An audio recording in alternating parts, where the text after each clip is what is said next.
Berarti keturunan Jawa Tengah itu Mangkunegaran, Pakubuwono, Solotigo, Jogja, semuanya adalah keturunan Wali Songo. Yang ada RR itu semuanya sana. Ya, ini saya jelasin aja. Saya duduk aja ya, karena saya agak sakit kalau berdiri. Yang saya hormati Kiai Haji Muhammad Abdul Gufron Al-Bantani, yang dibilang Abuya Gufron, pimpinan Pondok Pesantren Unik, yang kemarin saya di Malang menghadiri, sekarang menghadiri juga yang Ponpes Unik di Jakarta. Beliau ini masih saudara sama saya ya, di rangkaiannya Sultan Banten itu beliau.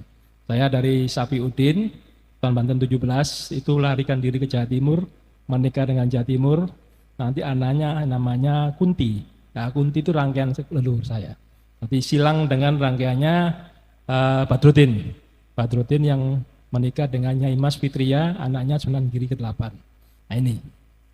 Kemudian yang saya hormati pula Kiai Haji Syekh Sa'rif Rahmat, RASQMA, selaku Padepokan Sunan Kalijaga. Nah, Sunan Kalijaga itu punya anak namanya Ratu Mandoko. Dan punya anak juga Sunan Muria, itu anaknya Ratu Mandoko, anaknya Sunan Kalijogo. Ratu Mandoko itu dikawini oleh Kebo Kenongo menghasilkan Joko Tingkir. Nah, Joko Tingkir nanti menikah dengan namanya Mas Cempoko, anaknya Trenggono. Nanti melahirkan Pangeran Benowo, melahirkan lagi Diah Banowati. Diah Banowati nanti menikah silang dengan Sedo Kepiak atau dibilang Mas Jolang, atau Sultan Agung Hanyokrowati, nanti melahirkan anak Sultan Agung Hanyokrokusumo. Itu rangkaiannya keraton-keraton Jawa Tengah. Berarti saudara juga. Kita ini blasteran kerajaan sama Wali Songo. Nah itu istilahnya. Ya, tepuk tangan. Kemudian yang ketiga yang saya hormati Bapak Hendy Lesmana selaku staf khusus Kementerian Pertahanan. Ini sangat dekat dengan saya. Terima kasih Gus Hendy. Kemudian saya hormati pula sini Irjen Polisi Rahmat Nur Wahid. Ada di sini? Oh tadi hadir ya, kamu sudah pulang. Termasuk Brigjen TNI Purnawirawan Wijang Pramoyoto. Ini senior saya dari Madiun. Nah, orangnya belum datang. Kemudian yang saya hormati pula Bapak Kang Mas Dr. Andes Haji Raden Murjoko, ya selaku Ketua Umum PSHT. Dan keponakan saya ini menikah sama sebelum Pak Murjoko, yaitu Pak Tarmaji, itu PSHT ketuanya. Keponakan saya menikah dengan keponakannya Pak Tarmaji. Nanti masih saudara juga beliau saya. Kemudian saya hormati pula Bapak Romo Marsilius Salem Damani, Ketua Gereja Santo Lukas. Ya Bapak Romo, saya bangga sekali ada toleransi beragama. Orang Katolik hadir sini. Ya. Saya mengetahui ilmu Kristen sama Katolik. Sedikit Pak ya. Nabi Muhammad itu diketahui nabinya oleh Buhairo sama Warokah. Itu agamanya Nasrani, Pak. Beliau itu. Ternyata ilmu saya pelajari banyak, orang Nasrani, orang Katolik yang berserah diri kepada Allah itu dinamakan Islam. Jadi artinya Islam itu orang berserah diri. Orang Hindu, orang Buddha, orang animisme yang lain bentuknya, pokoknya dia berserah diri pada Tuhannya. Ketemu itu sinar putih tengahnya lubang hitam. Itu namanya nur ilahi. Ya itulah yang disebut Islam. Makanya Indonesia itu Pancasila, itu ketuhanan yang maha. Dulu ditambahi yang berdasarkan syariat Islam, Piagam Jakarta. Oleh Pak Karno, oleh Founding Father dicoret. Kita nggak boleh terjerumus negara Islam. Nanti kalau negara Islam yang terjadi apa? Indonesia Timur minta merdeka. Situ Kristen Katolik paling banyak di Papua. Kemudian Bali Hindu. Itu yang terjadi. Makanya kesepakatan adalah Pancasila. Ketuhanan. Itu bukan berarti Tuhannya banyak. Kean itu bukan banyak. Bukan Tuhan yang esa. Nama Tuhan yang banyak. Asmaul Husna menurut Islam adalah 99 nama Tuhan. Menurut Katolik, Trinity. Betul ya? Allah Bapa Surga, Allah Anak, Rohul Kudus. Sama dengan Islam, Nur Ilahi, Nur Muhammad, Nur Insani. 3. Kemudian Hindu apa dikatakan? Brahmana, Wisnu, Siwa. Bercampur namanya Atma ketemu dalam dirinya yang disebut dengan Krishna. Itu 3. Orang Buddha menaikkan 104 nama Tuhan. Boleh-boleh aja nama Tuhan banyak. Yang penting Tuhanmu dan Tuhanku adalah sama itu. Perkara prakteknya orang Katolik di gereja menyanyi, silakan saja. Kita juga gitu membaca Al-Quran dengan merdu, ya gak apa-apa dinikmati. Itu namanya Pancasila, toleransi beragama. Saya akan cerita sedikit. Kenapa sih dulu Indonesia itu belum ada kok perang terus? Ini perangnya kita mulai dari Jawa Barat, karena kita tinggal di Jakarta. Jakarta itu sebelum Jakarta namanya Batavia, dikuasai Belanda. Sebelum Batavia dikuasai Portugis, namanya Jayakarta. Nah, sebelum Jakarta nama-nama lain. Nah, itu dulu namanya eranya Prabu Siliwangi. Ya, kita lihat sekarang eranya Prabu Siliwangi 1350-an. Ya. Kenapa Wali Songo sekarang ribut dengan Mbak Alawi? Ya, apakah betul Wali Songo itu nggak punya keturunan? Loh, keturunannya sekarang jumlahnya jutaan di Indonesia. Ribuan bahkan jutaan. Ingat, masa lalu kita tuh yang melawan Belanda itu bukan tentara. Yang lawan ini pondok-pondok pesantren itu. Kenapa? Tentara keraton itu, kalau rajanya ditekuk Belanda, langsung tentaranya nurut pada rajanya. Yang lawan, yang disengsarakan oleh Belanda pasti masyarakat paling bawah. Yaitu masyarakat bawah dikendalikan oleh pondok pesantren ini. Pondok pesantren begitu Belanda membuat anyar sampai Pararukan, jalan tuh di Daendels itu melintas makam-makam leluhurnya Pangeran Diponegoro yang tiap hari didikirin, didatangi oleh umatnya, leluhurnya termasuk pengikutnya, itu digiles oleh Belanda tanpa izin. Marah nggak? Ya pasti marah. Terjadilah perang Jawa, perang Diponegoro 1825-1830. Nah, itu ceritanya. Nah, sekarang kita kembali lagi masalah Jakarta ini. Nah, Jakarta aja penting. Orang-orang dulu ngomong itu Salakanagara awal mulanya. Salakanagara mulai Dewa Warman meneruskan namanya Tarumanegara 328. Ya, masih ya, abad keempat Tarumanegara berdiri. Tarumanegara raja pertamanya Jayasingawarman. Jayasingawarman menurunkan Dharmaraya Warman. Dharmaraya Warman menurunkan Purnawarman. Istrinya orang Kutai. Ya, Kutai berarti bersatu sama Jawa Barat. Nah, ini saya ngomong Jawa Barat. Saya belum cerita Wali Songo ya, baru Purnawarman. Purnawarman nanti menelurkan lagi anak-anaknya. Semuanya Warman semua namanya. Yaitu ada Winduwarman, Indrawarman, Candrawarman, masuk yang keenam ya Suryawarman. Ini mulai mendirikan kerajaan Galuh. Ya, Galuh yang munculnya di Cirebon. Suryawarman muncul lagi, anaknya Kertawarman, kemudian terus sampai terakhir raja ke-12, namanya Linggawarman. Ya, Linggawarman akhirnya berhentilah itu. Muncul kerajaan Sunda oleh Tarus Bawah pertama kali. Sunda Galuh mulai pisah ya. Mulai pisah, pecah. Begitu keturunannya nanti, begitu masuk Niskalawastu Kencana. Nah, ini belum Prabu Siliwangi. Niskalawastu Kencana ini mulai eranya dia itu eranya Raden Wijaya. Raja Wijaya di mana tuh? Mojopahit. Mulai terjadilah Sunda dan Jawa Timur perang bubat. Dewi Pitaloka bunuh diri akhirnya. Sejak pasukannya datang untuk perkawinan nggak jadi, ternyata dibantai oleh rangkaiannya pasukannya Gajah Mada. Sehingga saat itu sebenarnya itu perkawinan silang itu menyatukan Jawa Barat, Jawa Timur. Tetapi tidak mau bersatu gara-gara peristiwa perang bubat. Ternyata Raden Wijaya itu bawanya bapak kandungnya Raden Wijaya, Mojopahit itu namanya Jayadharma, adalah keturunan Siliwangi. Itu bapaknya. Siapa? Mandimina menikah dengan Parwati. Parwati adalah Kalingga. Yang Mandimina rangkaiannya Sunda Galuh. Itu rudanya Raden Wijaya. Ibunya Raden Wijaya namanya Lembutol. Yang dibilang Dyah Wisnumurti. Dyah Wisnumurti punya bapak Mahesa Cempaka. Mahesa Cempaka punya bapak Mahesa Wong Atleng. Mahesa Wong Atleng punya bapak namanya Kenaro. Ya ingat ya. Nah, itu rangkaian. Jadi Raden Wijaya ingin menyatukan. Akhirnya apa? Sebenarnya dia adalah pangeran ibaratnya orang sah menjadi mempersatu kerajaan. Hampir bersatu itu saat itu. Akhirnya pecah.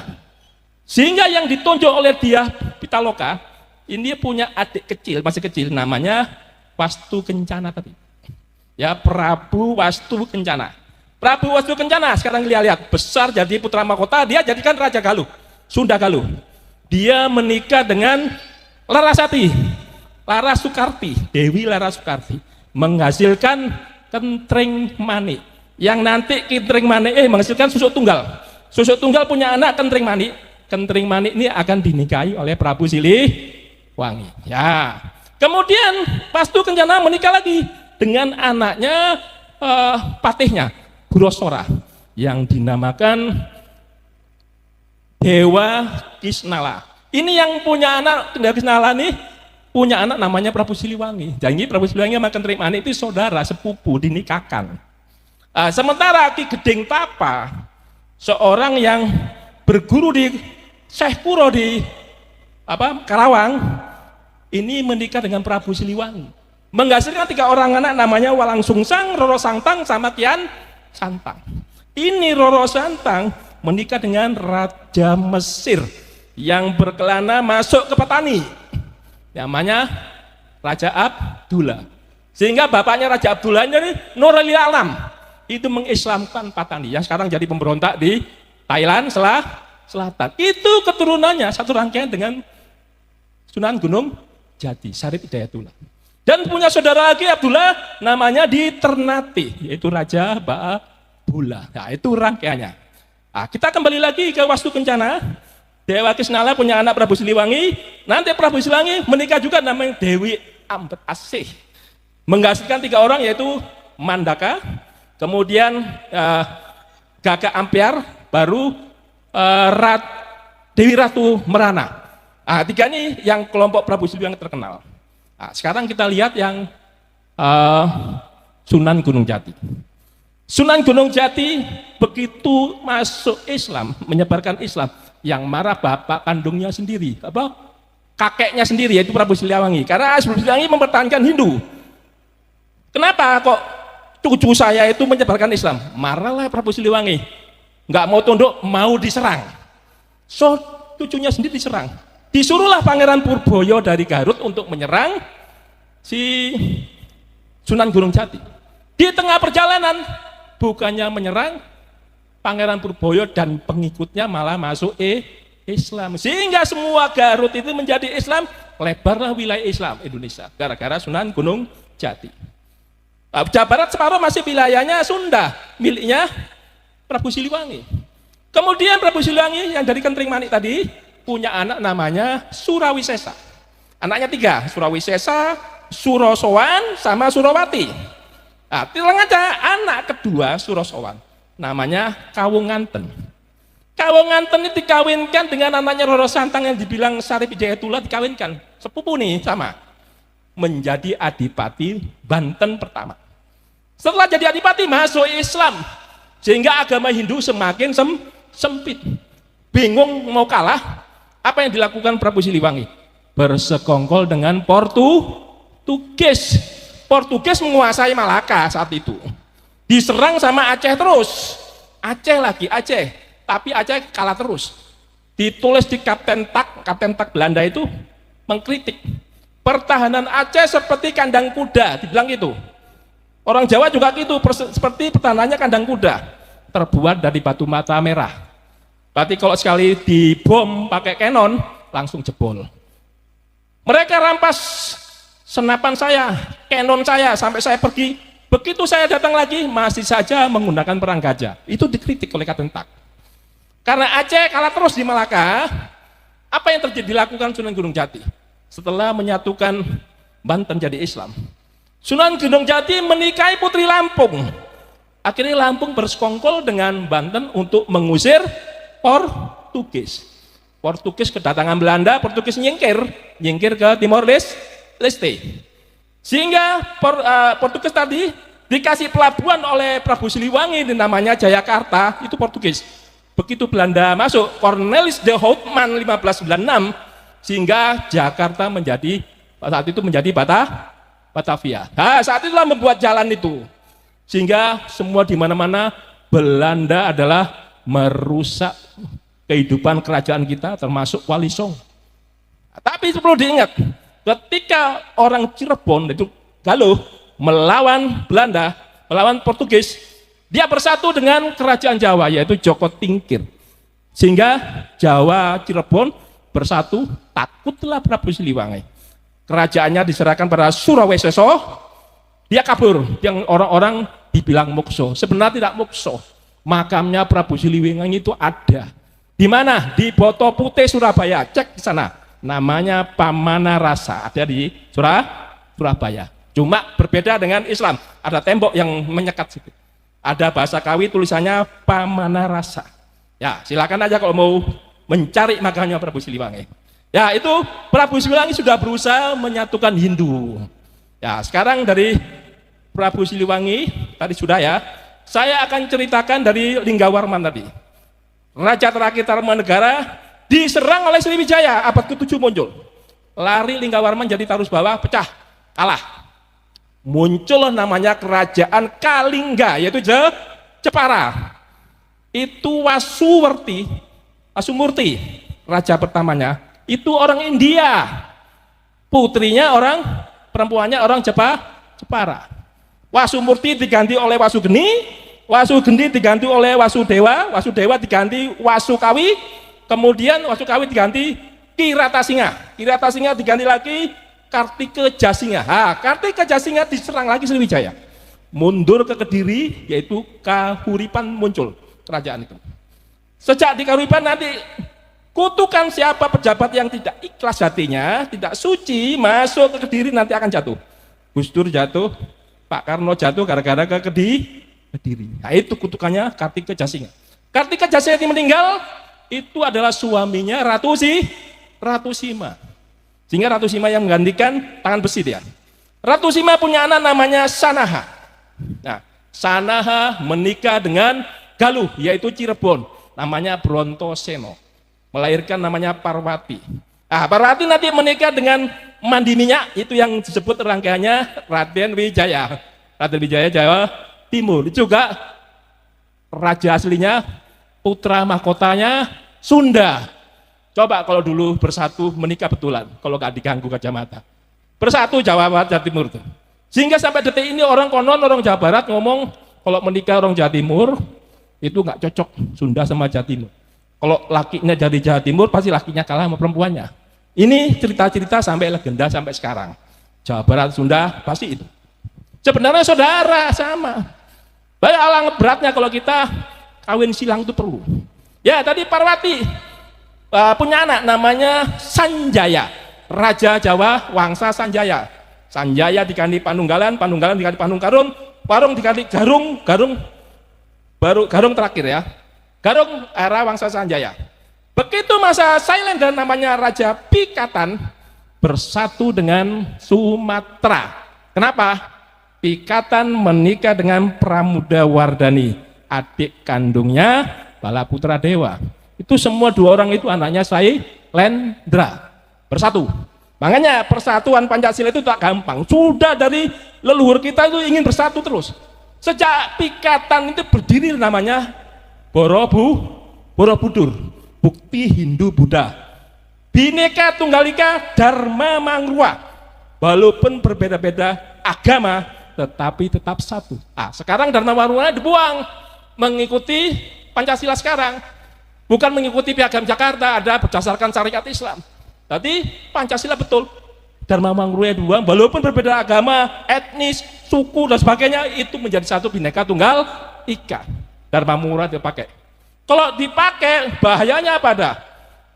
Orang Maluku mengatakan kita ini bangsa Alipuru, bukan bangsa Jawa. Mereka separatis. Orang Papua mengatakan kita bangsa Melanesia. Papua separatis. Bangsa Aceh, Arab, Eropa, Cina, Hindi, itu Aceh. Kita bukan Jawa, Jawa usir aja. Itu yang terjadi di seluruh perbatasan Indonesia. Makanya Dharma Mangruwanya dibuang, menjadi Bhinneka Tunggal Ika. Nah, itu ceritanya. Nah, kemudian kita lihat lagi Pikatan. Pikatan diganti Kayuwangi, Kayuwangi diganti Wawa, Wawa diganti Belaksa, Belaksa diganti Tulodong. Itu Wangsa Sai Endra. Tulodong dikudeta oleh patihnya yang bernama Empu Sendok. Empu Sendok bukan keturunan Sriwijaya, makanya terjadi peperangan. Menanglah Empu Sendok. Disebut Wangsa Isana karenanya anaknya Empu Sendok namanya Sri Makuta Sri Esana, dinamain Sri Esana. Sri Esana punya anak dua, yaitu Dharma Wangsa sama Mahendrata. Mahendrata dikawinin Raja Udayana Bali, menghasilkan Airlangga. Airlangga menikah dengan putrinya Dharma Wangsa, melahirkan Dewi Kilisuci yang tidak mau menikah. Orang Raja Airlangga itu raja kok, masa putrinya nggak mau menikah? Kalau nggak menikah, nggak punya keturunan, nanti penggantinya dia siapa? Bingung. Akhirnya Airlangga mengambil selir. Ketika itu ada pemberontakan Diah Lodong dari Tulungagung, itu keturunannya Sailendra, keturunan Tulodong itu. Akhirnya Airlangga menikah dengan keturunan Sriwijaya. Setelah menikah dengan Selir Sriwijaya, anaknya dua, Mapanji Gerasakan sama Sri Samarawijaya. Mapanji Gerasakan dua-duanya anaknya Airlangga tuh kepingin jadi raja dua-duanya, Raja Jawa Utara, Raja Jawa Selatan. Ya, yang dinamakan Jenggolo dan Panjalu. Yang saat ini masih gantian Presiden Indonesia. Ya, contohnya Pak Karno, Pakubuwono, keturunannya siapa itu? Nah, keturunannya Pakubuwono, Mataram II adalah Panjalu. Nah, tidak gitu. Diganti Pak Harto, ternyata Ibu Tin. Butin ada Mataram 1, ada Mataram 2. Paling kuatnya dia Mataram 1. Butin dari Lirboyo Kediri. Jadi dari Jenggolo. Itu bergantian terus di Indonesia. Mataram 1, Mataram 2. Mataram 1, Mataram 2. Selalu. Ya, aku cerita lagi nanti Mapanji Gerasakan sama Sri Samarawijaya punya cucu namanya Kirana, satunya Wajatrawa. Perang terus dia. Sama-sama keturunan Airlangga, sama-sama Sriwijaya, sama-sama rangkaiannya Empu Sendok. Saudara kan? Kok terjadi perang? Rebutan kekuasaan. Akhirnya dimenangkan oleh Wajatrawa yang menghasilkan anak. Wajatrawa menikah dengan keturunannya Sri Samarawijaya, menghasilkan Kameswara I. Kameswara I digantikan Joyoboyo, Joyoboyo digantikan Koncadipa, Koncadipa digantikan Sarmawaro I, Sarmawaro I diganti Kameswara II, terakhir menjadi Kertajaya 1222. Kertajaya ini dihancurkan oleh Kenarok Panjalu, Kertajaya Jenggolo. Jadi Jenggolonya kalah, Panjalu menang. Kenarok ini menggulingkan Tunggulametung. Setelah kekuasaan ditusuk oleh Anusapati. Anusapati dibunuh Tojoyo, anaknya Kenarok. Tojoyo dibunuh Ronggowuni yang dibilang Wisnuwardana. Begitu anaknya Maesa Wongteleng, Maesa Cempaka nggak dibunuh karena ibunya sama Kendedes. Sudah berhenti. 7 orang yang mati itu sudah selesai. Sehingga yang perlu kita ketahui, Aryo Wirorojo Madura, ahli strateginya Raden Wijaya itu ternyata saudaranya Ronggowuni. Apa yang terjadi? Maesa Cempaka punya anak dia Wisnumerti yang dibilang orang lembut tol, itu ibunya Raden Wijaya, bapaknya Raden Wijaya Jayadharma dari Sunda. Berarti 2 raja nih. Raden Wijaya mendirikan kerajaan Majapahit setelah menikahi anaknya Kertanegara, yaitu Gayatri. Aku cerita banyak ya, gak apa-apa ya. Dari situ kita tahu Raden Wijaya itu Panjalu.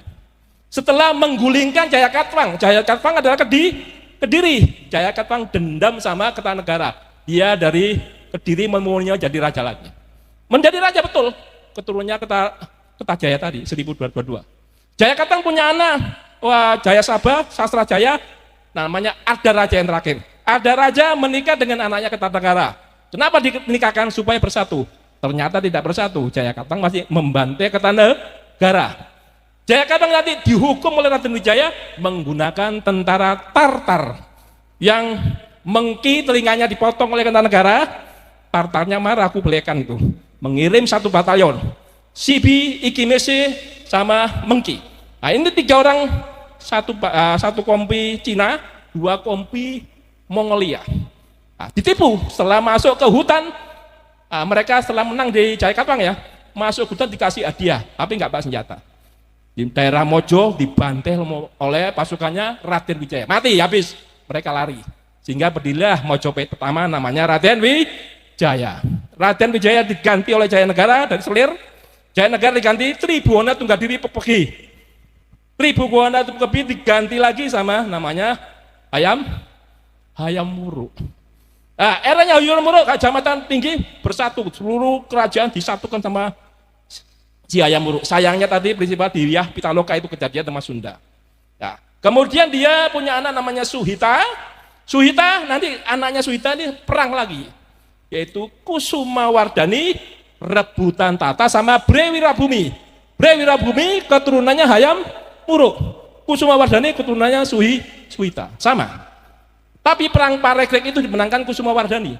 Kusumawardhani menikah dengan Wikramawardhana, nah, nanti diganti oleh Kertawijaya. Nah, Kertawijaya ini ingat, itu kakak kandungnya Suhita, kakak kandungnya Kusumawardhani. Kertawijaya itu membagi kekuasaan 3 orang. Anaknya 3 kepingin jadi raja semua gantian. 2 tahun. Tadi mulai Gerindra-Warasa sampai ke Supraprabawa. Itu 2 tahun. Apa dibilang orang Pandan Alas terakhir. Baru Pandan Alas itu nomor Brawijaya 4 disebut ya. Baru masuk Brawijaya 5 yang dibilang Kertabumi. Nah, Brawijaya 5 itu punya anak namanya Andayayiningrat. Andayayiningrat ini punya anak Kebo Kenongo yang menghasilkan Joko Tingkir. Nanti menikah dengan Ratu Mandoko, anaknya Sunan Kalijaga. Beliau ini Padepokan Kalijaga. Sehingga Wali Songo itu semua kerajaan dinikahi oleh para wali kita. Para wali kita itu berasal dari Aceh awal mulanya. Jalaluddin Akbar, anak Jalaluddin ini menikahi orang Aceh. Saya tidak tahu namanya. Yang tahu yang jelas Samudra Pasai itu raja pertamanya Malikul Saleh dari kayu, menikahi putri Perlak, mendirikan kerajaan Samudra Pasai. Kemudian anaknya dinikahi Jalaluddin Akbar, menghasilkan Maulana Malik Ibrahim Asmorokondi sama Maulana Isa. Gaurang.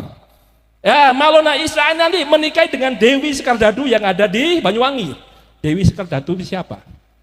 Bapaknya Pangeran Sembuyu, bapaknya lagi Brewirabumi keturunan Hayam Wuruk.